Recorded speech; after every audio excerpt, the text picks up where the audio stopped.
కుప్పం జిల్లా పర్యటన సందర్భంగా ఏపీ సీఎం చంద్రబాబు గంగమ్మ ఆలయాన్ని సందర్శించారు. సతీమణి నారాలు భువనేశ్వరితో కలిసి ప్రసన్న గంగమ్మ జాతరలో పాల్గొన్నారు. ఇక ఆలయానికి వచ్చిన చంద్రబాబు దంపతులకు పూర్ణకుంభ స్వాగతం పలికారు. అనంతరం అమ్మవారికి సారె సమర్పించి ప్రత్యేక పూజలు నిర్వహించారు. రాష్ట్ర ప్రజలు సుభిక్షంగా ఉండాలని అమ్మవారిని ప్రార్థించినట్లు చంద్రబాబు తెలిపారు. ఇక ఏడాదికి ఒకసారి మాత్రమే దర్శన అవకాశం ఉన్న ఈ ఆలయానికి భక్తులు భారీగా తరలివచ్చారు.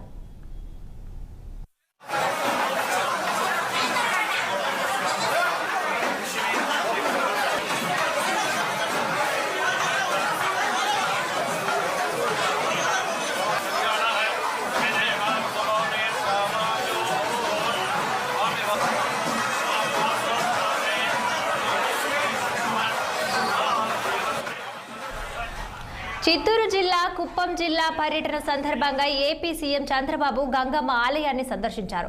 సతీమణి నారా భువనేశ్వరితో కలిసి ప్రసన్న గంగమ్మ జాతరలో పాల్గొన్నారు. ఇక ఆలయానికి వచ్చిన చంద్రబాబు దంపతులకు పూర్ణకుంభ స్వాగతం పలికారు. అనంతరం అమ్మవారికి సారె సమర్పించి ప్రత్యేక పూజలు నిర్వహించారు. రాష్ట్ర ప్రజలు సుభిక్షంగా ఉండాలని అమ్మవారిని ప్రార్థించినట్లు చంద్రబాబు తెలిపారు. ఇక ఏడాదికి ఒకసారి మాత్రమే దర్శన అవకాశం ఉన్న ఈ ఆలయానికి భక్తులు భారీగా తరలివచ్చారు.